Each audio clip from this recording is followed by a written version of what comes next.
ଯିଏ ବି ଏ ଭିଡିଓଟା ଦେଖୁଛ ବାସ୍ ତମେ ନିଜକୁ ଗୋଟେ ଝିଅ ବୋଲି ଭାବ, ତାପରେ ଜାଣିପାରିବ ଗୋଟେ ଝିଅ ହବା କେତେ କଷ୍ଟ।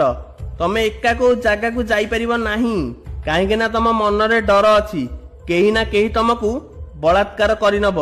ଏ ଦୁନିଆର ରାକ୍ଷସ ମାନେ ତମ ଦେହକୁ ଉପଭୋଗ କରିବା ପାଇଁ ଜଗିକି ବସିଛନ୍ତି, ଆଉ ତମକୁ ବିନା କପଡ଼ାରେ ଦେଖିବା ପାଇଁ ଅନେଇ ରହିଛନ୍ତି।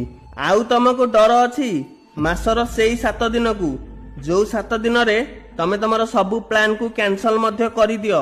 ସେଇ 7 ଦିନର କଷ୍ଟ କୋଉ ହାର୍ଟ ଆଟାକ୍ ଠୁ ବି କମ ନୁହେଁ। ଆଉ ଆପଣଙ୍କୁ ଡର ସେଇ 10 ମାସକୁ, ଯେତେବେଳେ ତମ ପେଟରେ ଗୋଟେ ଛୋଟିଆ ଜୀବନ ବାହାର ଦୁନିଆ ଦେଖିବା ପାଇଁ ଅନେଇ ବସିଥିବ।